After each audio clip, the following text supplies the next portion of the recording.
వాళ్ళు రేషనలైజేషన్ విధానం అంటేనే అది ఇప్పుడు 15,000 సచివాలయాలు రాష్ట్ర వ్యాప్తంగా 15,000 సచివాలయాలు రన్ అవుతా ఉన్నాయి. రేషనలైజేషన్కి సంబంధించి చేసిన తదుపరి దాదాపు 3.5 లేదా 4,000 మంది సచివాలయాలులోని సిబ్బంది మిగులు సిబ్బందిగా వాళ్ళు పరిగణిస్తూ ఉన్నారు. ఈ సిబ్బందిని వివిధ శాఖల్లో అంటే బేస్డ్ ఆన్ మేము కూడా చెప్పాం, based on seniority, based on merit ప్రకారమే వాళ్ళ ఆప్షన్లు ఇచ్చి ఎవరైతే ముందు మెరిట్ వాళ్ళకి అవకాశం ఇవ్వాలి కాబట్టి వాళ్ళకి అవకాశం ఇవ్వండి అని చెప్పి కూడా మనం అడగడం జరిగింది.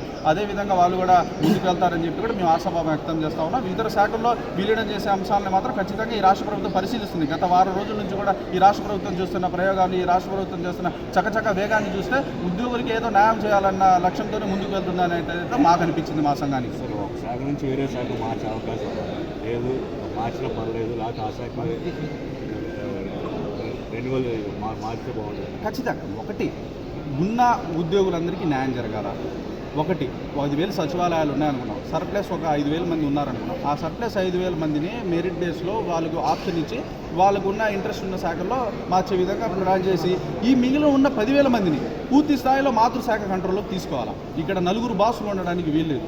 ఒక శాఖ ఒక అధికారి కింద ఒక ఉద్యోగి ఒక అధికారి కింద మాత్రమే పనిచేస్తాడు. ఖచ్చితంగా ఈ ఫార్ములాని ఈ రాష్ట్ర ప్రభుత్వం పరిగణలోకి తీసుకోవాలి. ఈ 10,000 మంది కూడా న్యాయం చేయకూడే విధంగా వాళ్ళలో అక్కడ కెరీర్ ప్రోగ్రెస్ ముందుకు వెళ్ళే విధంగా చర్యలు తీసుకోవాల్సిన అవసరం అయితే ఖచ్చితంగా ఉంది.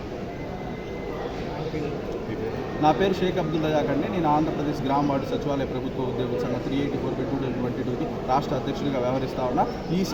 ఈరోజు సమావేశం ఏర్పడడానికి గల కారణం కూడా ముఖ్య కారణం మా సంఘమే. ఎందుకంటే గత నెల 27వ తారీఖు గౌరవ ముఖ్యమంత్రి గారిని కలిసి ఉద్యోగ సంఘాలతో సమావేశం నిర్వహించండి, ఉద్యోగుల అభిప్రాయాన్ని తీసుకోండి అని చెప్పిన మేరకు సీనియర్ అధికారుల డైరెక్షన్ మేరకు గౌరవ మంత్రి గారికి కూడా మేము ఇదే విషయాన్ని విన్నవించాం. ఈరోజు సమావేశం ఏర్పాటు చేయడం జరిగింది. థ్యాంక్ యూ అండి. Thank you so much. వేరే డిపార్ట్మెంట్